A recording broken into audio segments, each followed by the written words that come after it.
Assalamualaikum warahmatullahi wabarakatuh. Saya Imran Hamzah, mahasiswa Pendidikan Agama Islam, Fakultas Keguruan dan Ilmu Pendidikan Universitas Islam Majapahit.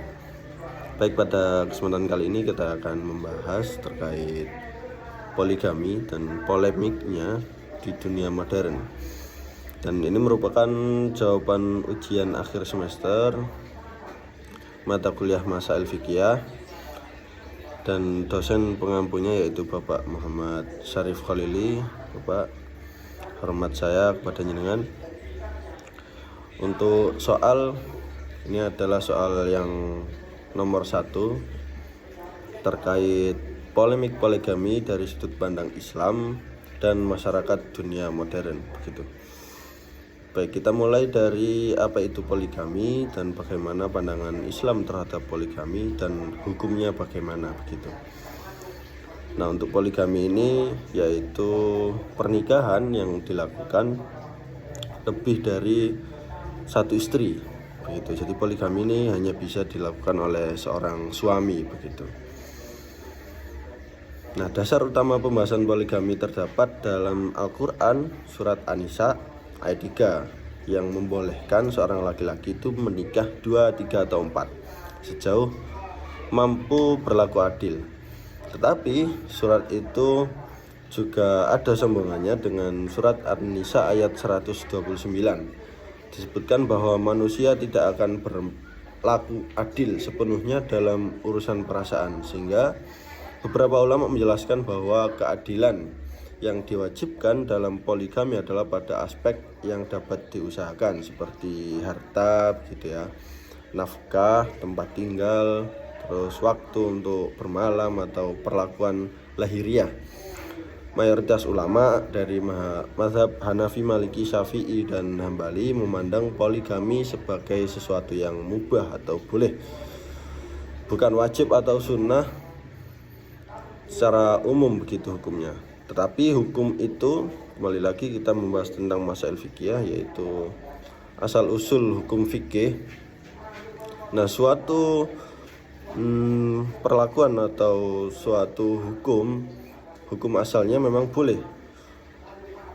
Nah, ketika hukum itu tadi sudah dijatuhi wajib atau sunnah, nah baru itu.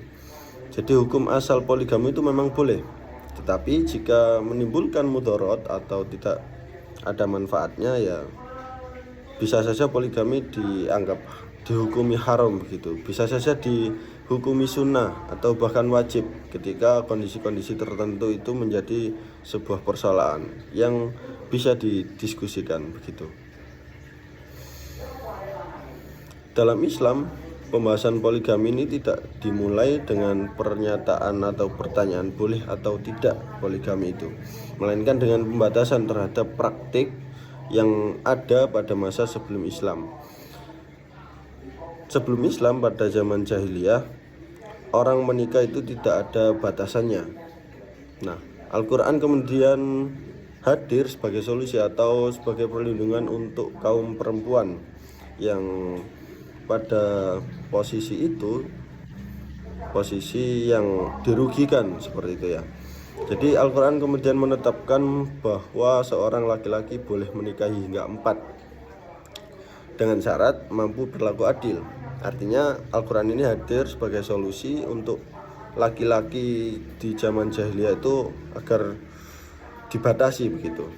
Sebelum Al-Quran datang, orang-orang jahiliyah itu menikah lebih dari 4, 5, bahkan ya banyak lah. Nah, itu kan sangat merugikan bagi kaum perempuan. Nah, Al-Quran hadir ini sebagai solusi, begitu. Al-Quran kemudian menetapkan bahwa seorang laki-laki boleh menikahi hingga 4 saja. Namun Al-Quran juga memberikan peringatan bahwa jika khawatir tidak berlaku adil dalam segala hal, maka menikahi 1 saja, begitu. Nah, di sini letak perdebatannya, apa yang dimaksud dengan adil tadi? Karena adil memang dirasa beberapa orang memandang adil ini sama rata, ada yang memandang ya sesuai kebutuhan, begitu. Mayoritas ulama menjelaskan bahwa keadilan yang diwajibkan adalah keadilan dalam hal yang bisa diusahakan tadi, ya, seperti harta, benda, nafkah, begitu ya.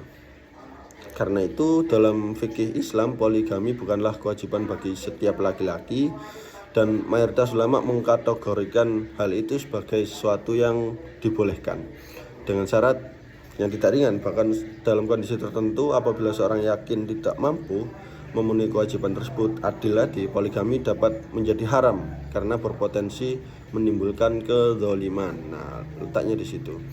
Dan bagaimana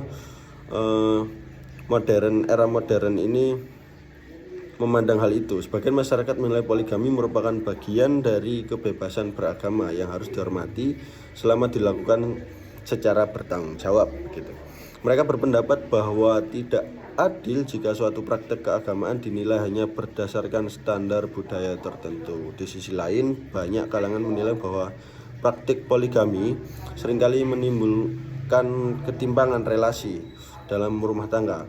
Nah, kritik-kritik yang muncul bukan hanya ditujukan kepada konsepnya, tapi juga kepada praktik yang dianggap kerap mengabaikan hak istri dan anak, dilakukan tanpa persetujuan yang jelas atau dijadikan alasan untuk memenuhi kepentingan pribadi. Nah, data dari berbagai negara menunjukkan bahwa praktik poligami merupakan fenomena yang relatif jarang jika dibandingkan dengan pernikahan monogami. Bahkan di banyak negara mayoritas penduduknya yang beragama Islam, sebagian besar laki-laki hanya memiliki satu istri. Beberapa negara tetap mengizinkan poligami dengan syarat yang ketat, sementara negara lain membatasi bahkan melarangnya melalui hukum nasional. Nah, tadi hukum hari ini yaitu menyempurnakan hukum Al-Quran, artinya memperjelas hukum Al-Quran yang memang pada dasarnya ayat poligami ini berasal dari sebuah fenomena orang jahiliyah itu menikahi lebih dari 4 atau 5 perempuan dan banyak. Nah, itu dipandang sebagai merendahkan perempuan begitu. Nah, kalau hari ini kan memang kesetaraan gender lagi dijunjung tinggi begitu ya. Jadi hukum di era modern ini juga berkesinambungan dengan hukum Al-Quran. Tapi memang pada prakteknya pasti ada saja begitu. Mungkin itu yang bisa saya sampaikan. Terima kasih pada Bapak Syarif Khalili selaku pengampu mata kuliah. Dan mohon maaf apabila dalam video ini saya kurang jelas menyampaikan informasi atau penjelasan terkait poligami. Wallahul muwaffiq ila aqwamit thoriq. Wassalamualaikum warahmatullahi wabarakatuh.